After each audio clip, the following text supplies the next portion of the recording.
만족을 주시듯 하나님을 사모하는 자에게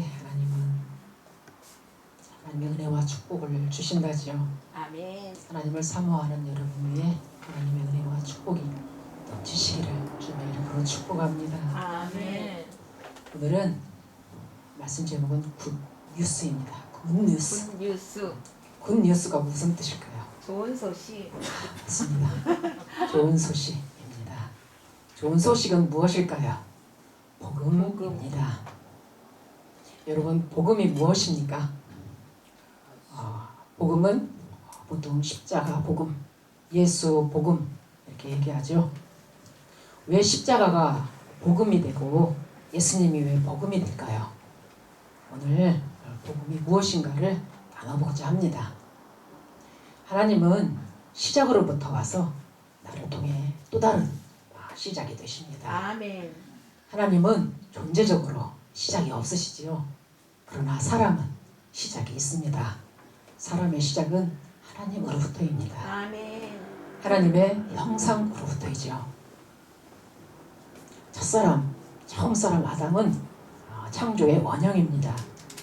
하나님은 최고의 조각가요, 설계사이시죠. 하나님의 그 형상대로, 하나님의 모양대로 사람을 만드셔서 사람 안에 하나님을 담기 위해, 손과 발에도 담기 위해 만드셨습니다. 하나님은 마네킹이 아니라 사람에게 담겨지길 원하셨습니다. 아멘. 더불어 사람과 교제하며 사랑하기 위하여 하나님은 사람을 창조하셔서 관계를 시작하십니다. 영원과 피조물과의 관계의 시작이니 이 세상에 더 없는 축복을 받은 자입니다. 아멘. 그러므로 사람의 최고의 가치의 삶은 하나님을 담은 성전된 가치의 삶입니다. 아멘. 오늘 마태복음은 임마누엘로 시작해서 임마누엘로 끝이 납니다. 여러분, 임마누엘 뜻이 무엇일까요? 하나님이 우리와 함께 계시다. 내가 너희와 함께 하리라. 마태는 예수님의 이름을 두 가지로 우리에게 소개하고 있습니다. 하나는 자기 백성을 그들의 죄에서 구원하자 예수, 구원자 예수로, 또 하나는 하나님이 우리와 함께 계시다 임마누엘로. 하나님이 예수님께서 우리를 구원하러 이 땅에 오셨다면 예수 이름 하나면 되지 않을까요? 근데 왜 하나를 더 했을까요? 그것은 함께 하시기 위함입니다. 아멘. 구원하셔서 함께 하시기 위함이죠. 아멘. 그러므로 예수라는 이름은 구원의 방법이요, 임마누엘은 구원의 목적이 되는 것입니다. 아멘. 그렇다면 임마누엘이라는 말은 어디서부터 기원되었을까요? 임마누엘이라는 말은 창조 때부터 기원이 되었습니다. 여러분, 천지창조가 무엇입니까? 천지창조는 하나님이 우리와 함께 계시고 싶은 그 열망이 창조로 드러난 것이 천지창조입니다. 하나님이 우리와 함께하고 싶은 그 소망이 창조의 목적입니다. 여러분, 창조가 며칠 만에 창조했죠? 하나님께서 6일 창조인가요? 7일 창조인가요? 6일 창조라고 봐야겠지. 7일 창조입니다. 안식일도 창조하셨습니다. 아멘. 저녁이 되고 아침이 되니 첫째 날이니라. 저녁이 되고 아침이 되니 여섯째 날이니라. 사람을 만드시고 그러셨죠? 네. 그런 다음에 사람이 창조돼서 참 맨 먼저 한 일이 무엇입니까? 안식일을 맞이해서 하나님 앞에 예배드렸죠. 일이 아니라, 노동이 아니라 하나님을 예배하는 것이었습니다. 그래서 창조의 목적은 하나님과 함께하는 것입니다. 아멘. 임마누엘이 창조의 목적이죠. 태초에 있었던 이 천지창조는 하나님과 인류가 하나 되는 사건이요, 하늘과 땅이 만나는 사건이었습니다. 아멘. 성경적 의미에서 하늘은 하나님이 거하시는 곳입니다. 하늘은 하나님이 계신 곳입니다. 하나님이 계신 곳이 하늘입니다. 예수님께서도 주기도문을 통해서 말씀하셨죠. 하늘에 계신 우리 아버지요. 그러나 땅은 인간이 거하는 곳입니다. 그래서 천지창조는 하나님이 인류 중에 거하는 사건이라고 말을 하고 있습니다. 천지를 창조하신 하나님은 이 땅에 인류를 내시면서 이 땅을 하나님 대신 의롭게 바르게 잘 다스려서 이 땅이 의로운 땅으로 충만한 세상이 되기를 원하셨습니다. 이사야 45장 8절에 보시면 하늘이여 위로부터 의를 부리며 구름이여 의를 부를지어다. 땅이여 열려서 구원을 싹트게 하고 공의도 함께 운돋게 할지어다. 나 여호와가 이 일을 창조하였노라. 분명 하나님은 세상을 창조하신 후에 온 세상이 하나님의 의로 가득 차기를 원하셨던 것입니다. 그리고 이러한 세상에 하나님은 인류와 함께 온전히 거하기를 원하셨고 영원히 임마누엘 하기를 원하셨습니다. 아멘. 그리고 이 모든 것들에 대해서 하나님께 영광을 돌려드리라는 사명을 인류에게 주셨죠. 이것이 왕같은 제사장이요 또한 이스라엘을 불러서 제사장 나라라고 부르신 이유입니다. 태초에 에덴 동산은 하나님이 거하시는 지성소였죠. 에덴에 거하시는 하나님의 임재가 이 온 땅에 퍼져나가기를 하나님은 원하셨습니다. 아멘. 그래서 이 선악과는 이 사명을 선악과에 오직 하나님께 묻고 하나님께만 의존하며 행하라는 의미였습니다. 이런 의미에서 선악과를 따먹은 사건은 하나님과 관계없이 인간 스스로 이 땅의 삶을 경영하겠다는 그런 우상 숭배적인 반역의 사건이었습니다. 이로 인해 하나님은 불가분 이 땅에 대한 다스림을 철회하시고 자신의 처소인 하늘로 올라가셨습니다. 선악과 이 사건은 그냥 단순히 불순종한 것만 가지고서 그런 것이 아닙니다. 우리도 얼마나 불순종 많이 합니까? 불순종한 것만 가지고 그런 것이 아니라 하나님 나라를 확장하려는 하나님의 뜻에 반역을 한 것입니다. 하나님의 의로 가득한 세상을 만들려는 하나님의 뜻에 반역을 한 것입니다. 그 후에 이 땅은 사탄의 지배 아래 놓이게 됩니다. 한마디로 타락 이후에 인류는 사탄의 포로로 잡혀있는 포로 생활 중에 있는 것입니다. 그래서 하늘이 닫히고 하늘과 땅을 연결하는 통로가 막혀버린 것입니다. 그래서 성경에 보면 이런 표현들이 많이 나오지요. 하늘이 열리고 하늘이 갈라지고 하늘이 찢어지고. 예수님께서 베드로에게 천국 열쇠 주시면 무슨 뜻일까요? 그 문이 닫혀있다라는 것이지요. 이렇게 닫혀있던 하늘이 언제 열립니까? 예수님께서 세례 받으실 때, 곧 물속에서 올라오실 때 성령이 비둘기같이 자기에게 내려오심을 보시더라. 하늘이 열리며 하늘이 갈라지며 표현이 나오지요. 이제 그 문을 여는 열쇠가 예수 그리스도이시다라는 것입니다. 임마누엘 내가 너와 함께하리라. 이 임마누엘 사상은 성경 신구약에 계속해서 흐르는 사상입니다. 많이 나옵니다. 나는 너의 하나님이 되고 너희는 내 백성이 되는 거. 나는 너의 아버지가 되고 너는 내 자녀가 되는 거. 내가 너와 함께하리라. 내가 영원토록 너와 함께하리라. 계속해서 무수히 나옵니다. 하나님께서는 이 땅을 자신의 그 다스림의 세계와 거처로 만드시기를 원하셨던 그 창조 목적에 대해 미련을 버리지 않으시고 아브라함을 부르시고 또 이스라엘을 통해서 사탄의 지배 아래 있는 인류를 구원하는 일을 지속적으로 행하셨습니다. 내가 너로 큰 민족을 이루고 내게 복을 주어 내 이름을 창대하게 하리니 너는 복이 될지라. 아브라함에게 이렇게 주신 복은 아담을 통해 하나님의 창조 목적이 어그러졌을 때 그 목적을 이루시겠다는 그런 약속, 하나님의 복된 약속이지요. 너희는 나의 백성이 되고 나는 너희 하나님이 되는 것. 이 창조의 목적이 계시록에 가면 완성된 모습을 보게 됩니다. 처음 창조, 그러니까 첫 아담을 통해서 어그러졌던 이 창조가 두 번째 아담인 예수 그리스도를 통해서 새로운 창조, 의로 다스리는 나라, 새 창조의 완성된 모습을 보게 됩니다. 계시록 21장에 보시면 또 내가 새 하늘과 새 땅을 보니 처음 하늘과 처음 땅이 없어졌고 또 내가 보며 거룩한 성 새 예루살렘이 하나님께로부터 하늘에서 내려오니 하나님의 장막이 사람들과 함께 있음에 하나님이 그들과 함께 계시리니 그들은 하나님의 백성이 되고 하나님은 친히 그들과 함께 계셔서. 이 원래 창조의 새 창조의 완성이죠. 예루살렘이 내려옵니다. 예루살렘이 어디죠? 하늘 보좌가 계신 곳입니다. 그 보좌가 내려왔다는 것입니다. 어디로 내려왔습니까? 이 땅으로 내려온 것입니다. 이 땅에 내려와서 이 땅을 완전히 장악을 하신 것이죠. 그리고 나서 뭐라고 하냐면 보라 장막이 사람들과 함께 있음에 하나님의 장막은 우리와 함께 거하실 장소지요. 성전, 성막, 장막 다 같은 뜻이지요. 이게 뭐냐면 예수님께서 성육신 때 하신 말씀이 우리 가운데 거한다라는 말씀과 똑같은 단어입니다.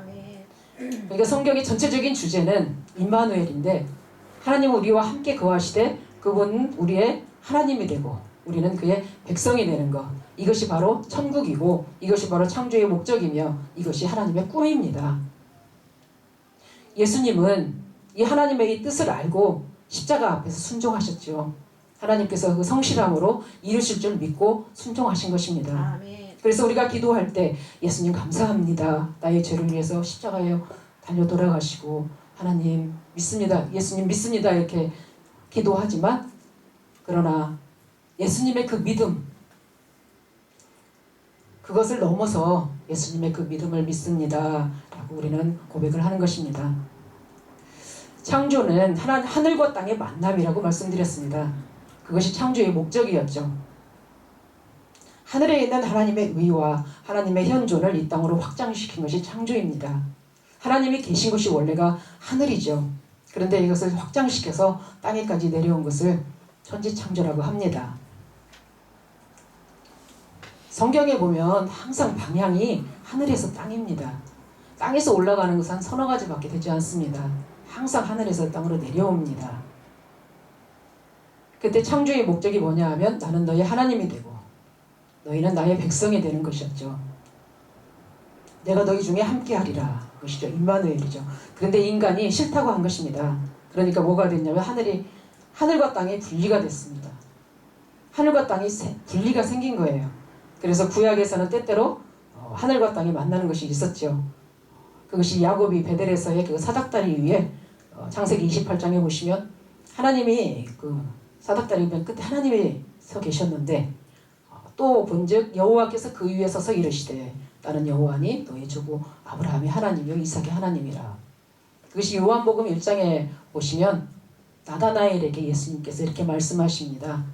51절에 보시면 또 이르시되 진실로 진실로 너희에게 이르노니 하늘이 열리고 하나님의 사자들이 인자 위에 오르락내리락 하는 것을 보리라. 아멘. 이제 인자를 통해서 하늘과 땅이 다시 만난다는 것입니다. 그리고 계속해서 복음서에서 이야기하는 것이 무엇입니까? 이렇게 하늘이 열리고 하늘이 찢어지고 이렇게 얘기를 합니다. 왜 이런 이야기가 나오냐면 이제 새 창조를 이야기하는 것입니다. 그런데 계속해서 역사서와 선지서로 가보면 이 임마누엘을 어떻게 얘기하냐면 의와 거룩이라고 얘기합니다. 하나님의 천상의 다스림의 의, 하나님의 임재인 거룩, 이 문제가 기본적으로 창조의 목적입니다. 온 세상이 온 세상이 이 땅이라는 별나라가 하나님의 의와 하나님의 거룩으로 충만하기를 원하는 것이죠. 하나님의 다스림의 의, 하나님의 나라, 하나님의 임재의 결과가 거룩이죠. 하나님만 원래 임하셨던 것이 어디였나요? 하늘에 있었죠. 그런데 이것을 밀고 내려와서 이 땅에 충만하기를 원했던 것입니다. 이것이 이제 뭐로 드러나냐면 율법으로 그리고 성전으로 드러나는데 율법은 의로, 성전은 거룩으로 상징이 됩니다. 그런데 이것이 뭐냐면 하나님이 우리와 함께 계셔야 하는데 계시지 못하는 근본 원인이 있습니다. 그게 뭐냐면 의와 거룩이 없어서 그렇다는 것입니다. 의와 거룩이 없어서 에덴 동산에서 쫓겨난 것이고 하늘과 땅이 분리된 것이고 그리고 하나님은 그 일을 위해서 누구를 부르기 시작하냐면 아브라함을 부르고 이스라엘을 불러서 부른 것이죠. 결국 무엇인가요? 율법과 성전, 의와 거룩의 문제다라는 것입니다. 그런데 이게 선지서로 넘어가면 뭐라고 하냐면 왜 너희들은 율법이 주어졌는데 너희들의 삶은 의가 없어? 왜 너희들의 삶은 불의로 가득 찼냐는 것입니다. 여러분 선지서를 보면 계속해서 너희는 왜 그렇게 불의하냐 계속 이야기가 나옵니다. 고아와 과부를 업신여기고 가난한 자를 착취하고 이사야 1장에서만 봐도 짐승도 그 주인을 알걸만은 너희는 짐승만도 못하다고 하나님이 그러시잖아요. 이사야에서는 계속해서 정의와 공의를 얘기합니다. 의롭지 못하다고 많이 나옵니다. 이렇게 의롭지 못한 너희 안에 임마누엘 그분이 오셨다는 것이죠. 또 하나는 뭐냐면 거룩이죠. 하나님만 섬기는 것이 아니라 이방신을 섬기는 것입니다. 이 두 문제가 걸리는 것이에요. 불의와 거룩. 모세오경의 그 세계를 보면 의와 거룩입니다. 율법이 주어지고 성전이 주어지고 출애굽기를 보시면 출애굽해서 율법이 주어지고 출애굽기 끝날 딱 마지막 장에 보시면 하나님의 성막이 세워지고 끝이 납니다. 그런데 선지서에 오니까 또 불의 문제, 거룩의 문제입니다. 거룩의 반대가 뭐죠? 세속이죠. 세속은 이방인과 같아지는 것입니다. 하나님의 거룩은 다른 것, 구별됨이죠. 그래서 하나님의 그 자녀들의 삶은 바름, 의입니다. 하나님의 통치의 의를 경험하는 그런 사람들은 삶에 뭐가 드러나냐면 하나님의 의가, 바름이 드러나죠. 또 하나는 다름의 삶이죠. 다른 사람과 달리 사는 것, 거룩한 삶이죠. 그래서 거룩하신 하나님을 섬기는 삶을 사는 사람들은 다르게 사는 삶이다라는 것입니다. 그래서 절대 잊지 말아야 할 것은 바름과 다름이다. 이것이 뭐냐면 의의 문제, 거룩의 문제라는 것입니다. 율법은 의를 드러내는 것이 율법이죠. 바울 서신에서만 율법이 부정적으로 역할을 해요. 뭐 때문에 그러냐면 죄 때문에 그러죠. 연약한 죄가 육신을 기회로 삼아서 전혀 문제가 없는 율법 아래로 우리를 속박되게 했다는 것이 바울의 사상입니다. 그러나 율법 자체는 거룩한 것이죠. 율법 자체는 영적인 것입니다. 율법은 의입니다. 율법을 지키면 삶에 뭐가 드러나냐면 하나님의 의가 드러납니다. 그런데 하나님께서는 왜 그렇게 삶에 불의가 많고 부정이 많고 왜 삶이 깨끗하지 못하냐 합니다. 이런 이야기로 끝났으면 절망이죠. 그런데 무슨 얘기를 하는 거예요? 드디어 메시아. 이게 바로 이사야 7장 14절입니다. 그러므로 주께서 친히 징조를 너희에게 주실 것이라 보라 처녀가 잉태하여 아들을 낳을 것이요 그 이름을 임마누엘이라 하리라. 이게 다 에덴의 회복을 이야기하는 것입니다. 창조 때 에덴의 회복을 이야기하는 것입니다. 임마누엘. 에덴 동산을 상기하면서 새 창조를 이야기하는 것입니다. 사자들이 어린이와 뛰놀고 독사울이 손을 얻어 물지 않는 그런 메시아를 이야기하는 것입니다. 메시아를 이야기하는 이때에 마태복음 오늘 본문 1장 23절에서 그 이름을 임마누엘이라 하리라. 마태가 이 말씀을 인용하면서 이사야 말씀을 인용하면서 무엇을 얘기하는 것일까요? 이 메시아가 왔다는 것입니다. 하나님이 우리와 함께 계신다는 것. 마태가 임마누엘로 시작해서 임마누엘을 마치는 이 마태복음을 적으면서 처음과 끝이 같은 수미상관법이죠. 처음과 끝이 같은 마태복음을 이렇게 시작하고 임마누엘을 시작하고 임마누엘을 끝냈는데 그 중심에 무엇이 있다는 것입니까? 어떠한 메시지를 우리에게 주고자 했을까요? 역사적인 사실들이 있었다라는 것이죠. 임마누엘로 시작하고 임마누엘로 끝나는 내가 세상 끝날까지 너희와 함께하리라. 분명 마태의 대답은 무엇일까요? 이제 하나님이 우리와 함께한 방법은 누굴 통해서? 예수 그리스도를 통해서라는 것입니다. 그분이 누구라고요? 왕이라고요. 바로 다음 장에 보면 유대인의 왕으로 나시니까 어디 계시냐 그러죠. 왕이라고요. 그분이. 하나님이 왕으로 이 땅에 오셨다는 것입니다. 하나님이 우리와 임마누엘 하고 싶으셔서 이 땅에 오셨다는 것입니다. 하나님이 우리와 함께 하고 싶으셔서 이 땅에 왕으로 오셨다는 것이 복음이요. 굿뉴스요. 좋은 소식이라는 것입니다.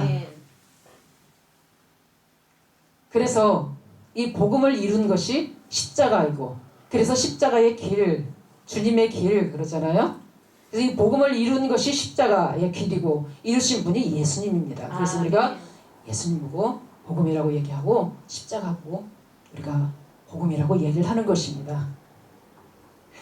하나님의 그 꿈이 이루어진 것입니다. 사도 요한은 예수님을 하나님의 아들이요 또한 그분은 하나님 자신이었다라고 얘기합니다. 이 하나님의 꿈이 이제 이루어진 것입니다. 새로운 창조가 이 땅에 시작된 것입니다. 이 땅에 하나님 나라가 의로 다스리는 예수님의 나라가 시작된 것입니다. 2000년 전에. 그래서 예수님이 오심으로 인해서 온 전 인류의 역사가 두동강이 나잖아요. AD와 BC로 나눠지잖아요. 이제 예수님이 다스리는 그 의의 나라가 시작됐다는 것입니다. 그러면 하나님이 우리 통해 계시는 중에 함께 계시는 그 일을 이제 누구를 통해서 이루어진다고 말씀합니까? 예수님을 통해서죠. 그러면 예수 그리스도께서 우리 중에 함께 거하시는데 그게 어떻게 가능할까요? 그것이 계속적인 선지서에서 지속적인 대답이 성령입니다. 선지서에서는 성령을 통해서 이루어진다는 것입니다.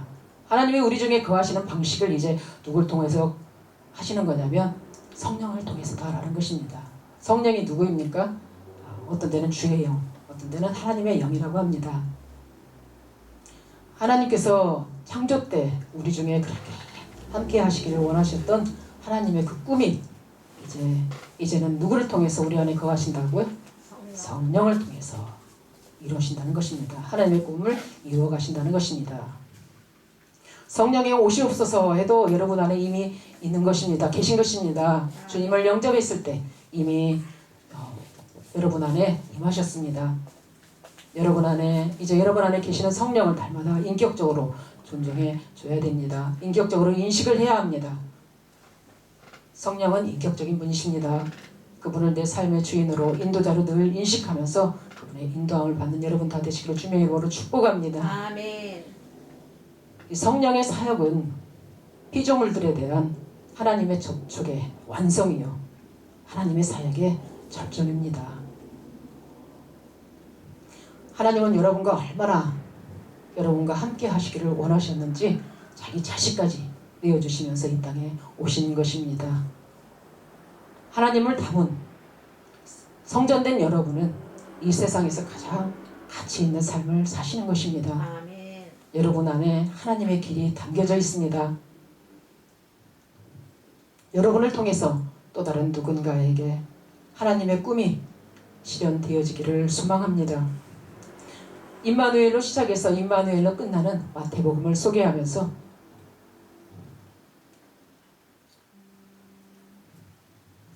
임마누엘은 창조의 목적이요 하나님의 꿈이며 하나님의 소망이며 그 소망을 이루시기 위해서 이 땅에 하나님이 왕으로 오셨다는 것이 굿뉴스임을 아멘. 복음임을 아멘. 아멘. 기쁨의 소식임을 아멘. 우리가 상기하면서 그 복음을 이룬 십자가의 길, 주님의 길임을 기억하면서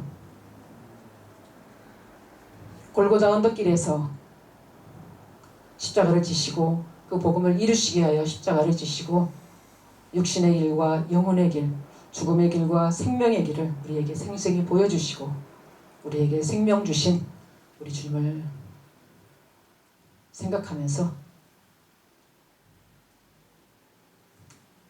하나님의 소원을 이루어드리는 복된 통로가 되어지기를 주님의 이름으로 축복합니다. 아멘. 우리와 함께 하시기를 원하시는 여러분과 함께 하시기를 원하시는 임마누엘의 축복이